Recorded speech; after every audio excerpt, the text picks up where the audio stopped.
Shalom saudara-saudara terkasih dalam Kristus. Hari ini kita berjumpa lagi dengan video baru. Hari ini saya akan membahas prinsip bisnis menurut Yesus. Orang-orang bilang kalau bisnis harus untung. Bukan begitu kalau menurut Yesus. Kalau mengikuti prinsip Yesus, bisnis itu pasti untung. Bagaimana caranya bisnis bisa pasti untung kan kalau Anda bicara? Kita masuk ke dalam bacaannya ya. Bacaan diambil dari dua bacaan hari ini. Dan untuk hal ini saya harus menggunakan bahasa Inggris karena yang bahasa Indonesia agak sedikit berbeda maknanya. Yesaya 48 ayat 17.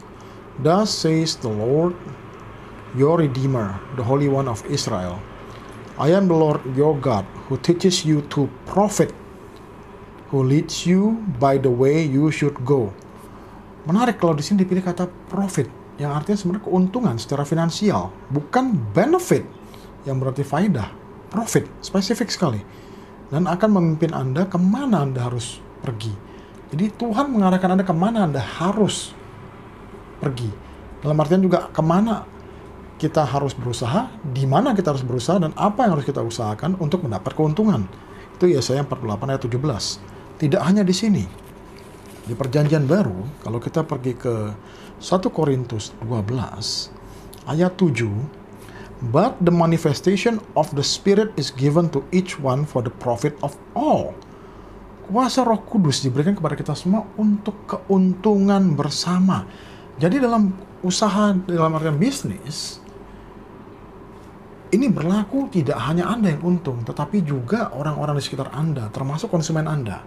Bagaimana bisa begitu? Nah, di sini kita masuk prinsip Yesus ya. Pada saat kita menerapkan Yesus dalam setiap sendi, dalam usaha kita, jadi saat Yesus menjadi bagian roh dari bisnis dan usaha kita, itu masuk ke dalam prinsip untuk peduli. Ingat perintah Yesus yang kedua kan, untuk mencintai sesama seperti diri sendiri, sesudah mencintai Tuhan sepenuh jiwa, sepenuh pikiran, sepenuh hati, dan sepenuh kekuatan. Nah, apa prakteknya kalau dalam dunia usaha? Untuk mencintai sesama itu diartikan kalau dalam bisnis ya, untuk mendapat keuntungan, Anda itu harus jago untuk menyelesaikan masalah orang lain dan menyenangkan orang lain. Cukup dua ini. Bila Anda ahli dalam menyelesaikan masalah orang lain dan menyenangkan orang lain, orang akan mencari Anda dan mereka akan dengan sukarela membayar Anda, termasuk dengan harga yang tinggi. Contoh, tukang bakmi ayam. Kalau dia mampu memuaskan selera konsumennya, dia akan mendapatkan banyak pelanggan. Orang akan antri beli. Makin lama makin rame. Akhirnya usahanya membesar, dia mungkin dari bakmi gerobak akhirnya bisa masuk ke ruko dan buka cabang di mana-mana. Kita tahu semua bisnis yang besar itu dimulai dari bisnis yang kecil. Tapi karena mereka mampu memuaskan selera orang lain, memuaskan keinginan orang lain, mereka dibayar mahal. Dan orang rela tidak hanya mengantri, bahkan mereka membawa teman gitu untuk datang ke situ, untuk berbagi. Karena manusia itu mau berbagi kebahagiaan. Kita mau berbagi sesuatu yang baik dengan sesama. Bawa keluarga, bawa teman, yuk kita makan di situ, makanannya enak. Nah, jadi kalau Anda mampu menyenangkan orang lain, orang akan membayar Anda. Dan membayar dengan harga yang tinggi.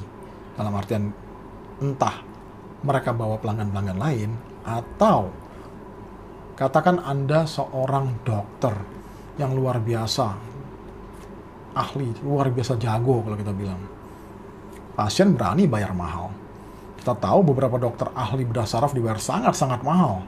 Itu karena beliau ini luar biasa hebat dalam menyelesaikan masalah orang lain. Nah, ini mereka menyelesaikan masalah orang lain, bukan menyenangkan. Mereka lebih fokus pada masalah, problem solver. Kalau tadi kita bilang to please other people. Dan ini juga termasuk penyanyi misalnya ya. Penyanyi-penyanyi terkenal, bintang film terkenal, mereka dibayar mahal. Karena mereka mampu menyenangkan orang lain. Nah, untuk menyelesaikan masalah orang lain, Anda juga perlu memberikan solusi. Ini juga sebab kenapa pengacara terkenal, insinyur terkenal, dokter terkenal, dan macam-macam orang-orang yang dianggap hebat di bidangnya itu dibayar mahal.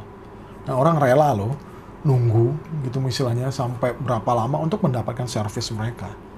Jadi ingat, kalau Anda menyelesaikan masalah orang lain atau memberikan solusi kepada masalah orang lain dan menyenangkan orang lain, lakukan ini dengan sebaik mungkin, Anda akan dihargai orang lain. Persis seperti yang dikatakan Tuhan, bisnis Anda pasti untung. Jadi malah orang mengejar Anda, konsumen yang mengejar mereka. Terima kasih, Tuhan memberkati.